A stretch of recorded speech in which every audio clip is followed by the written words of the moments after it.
Okay, let's keep reading Jane Doe in the Cradle of All Worlds. We are up to the chapter called The Spectre.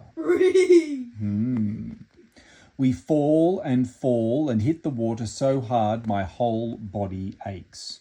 We're sucked into the whirlpool at once, straight down the gurgler. The force of the current rips Violet and Hickory from my grasp. I bounce off a wall and flip end over end, dragged deeper and deeper into this black hell. The noise is deafening, the terror absolute. This was a mistake. I won't survive this. I can't. You're going to die down here, I tell myself, all alone. But then my head smacks into something, a wall, a passing statue, who knows? And everything changes. I can still feel the pain, the terror, the swell sucking me down, but I can see. Dad's right there, hanging in the water nearby, just like in my dream. I reach out to him, kick my legs. I want to hold him one last time.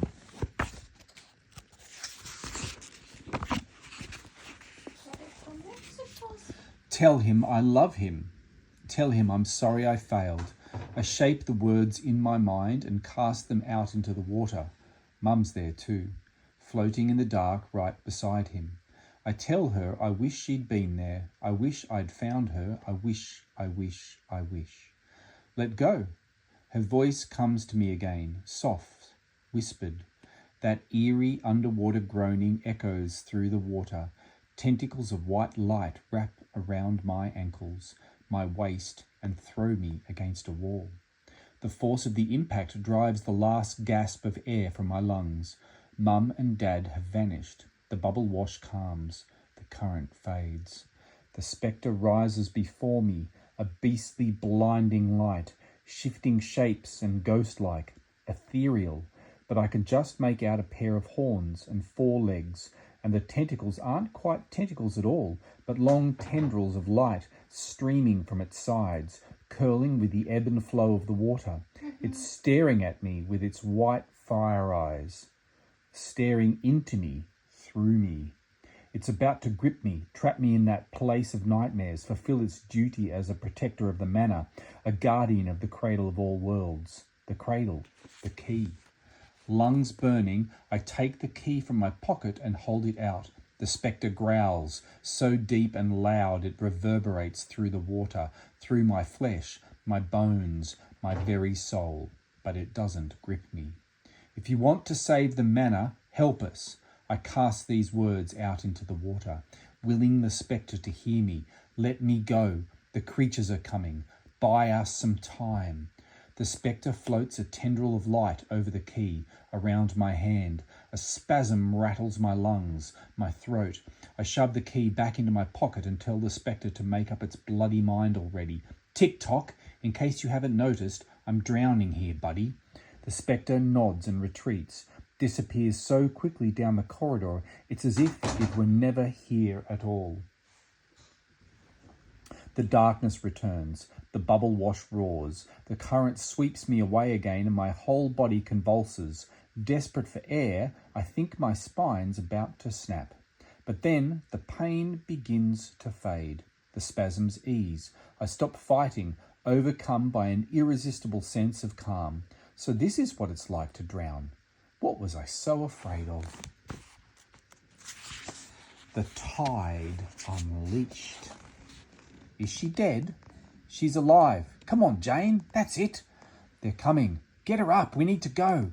Eyes open on the girl, leaning over me, wiping my forehead with her hand. Fuzzy at the edges again, fading in and out. The floor's trembling beneath me. My quakes still going strong. Violet. Yes, it's me, Jane. Don't worry. You're safe. No, she isn't, Hickory shouts. Help me clear this stuff. Violet helps me up. He's right. We need to go. Right now. I lean against her. We're standing on a balcony. Behind us, a corridor of whitewash splashing at our heels. In front of us, a long candlelit hallway. Patches of strange, crusty white stuff on the trembling floor, sparkling slightly under the candlelight. Hickory's further down, trying to fight his way through a wall of egg slop blocking our way forward. You found me, I mutter to Violet. Hickory did. Fished you from the water just in time. What happened? We saw the light. Were you gripped? I shake my head. No, Are you seriously swapping stories right now? Hickory shouts. Hurry up! We step up the pace. Violet parks me by the trembling mass of jelly eggs and digs in with Hickory, elbows deep. He's half buried in the stuff already, going nowhere. There's just so much of it. He yells at Violet. She yells back. I'm not exactly sure what they're saying because my mind's drifting again. I look around at the trembling manor walls and the rapids back down the hallway and hope to hell the spectre's helping us out.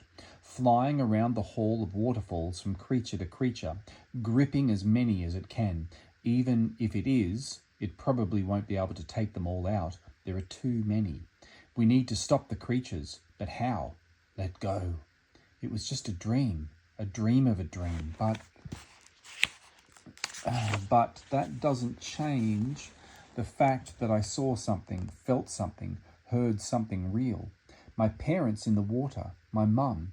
I guess she's been with me all along, speaking to me, telling me what I have to do. It's time.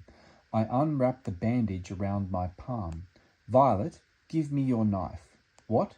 Jane, you can't stop these things with one knife.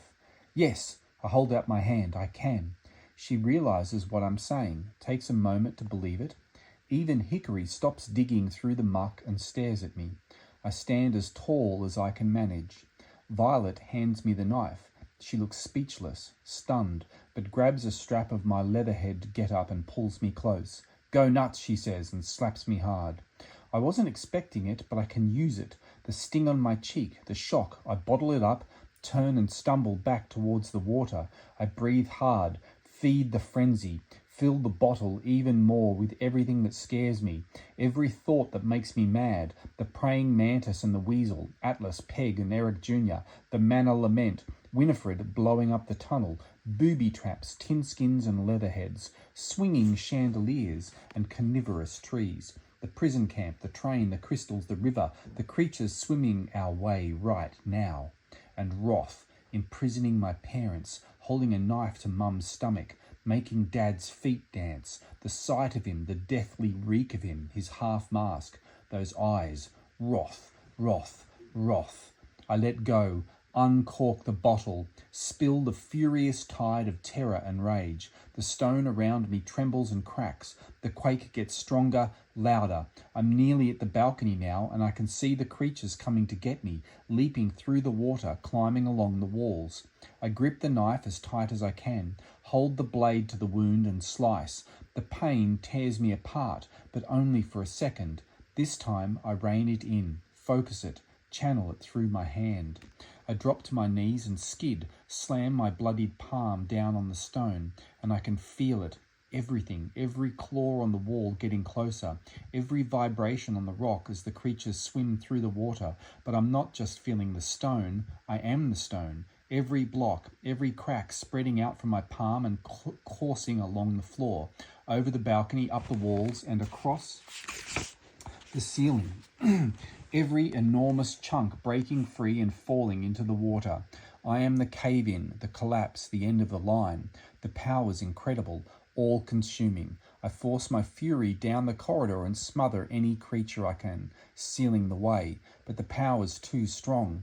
I can already feel it slipping away from me. Feel the cracks spreading above me, behind me, back towards Violet and Hickory, towards our only escape. Water sprays down from the ceiling. The corridor above us must be flooded, and now it's coming through. I cry out for help, try to lift my hand from the stone, but I can't. Violet and Hickory are here in a flash, grabbing me, lifting me, severing the connection, helping me back towards the eggs. We're nearly there when the ceiling gives way right behind us. The ceiling gushes like a burst dam. Boulders fall and we're swept off our feet towards the wall of eggs, through the eggs, all of it blasted clear. Then we hit something, another wall, a dead end. The force of the water pins us to the stone and fills the hallway in no time. I'm drowning in darkness again. I can hear Hickory and Violet crying out beside me, feel their arms and legs hitting mine through the swirl of eggs and water.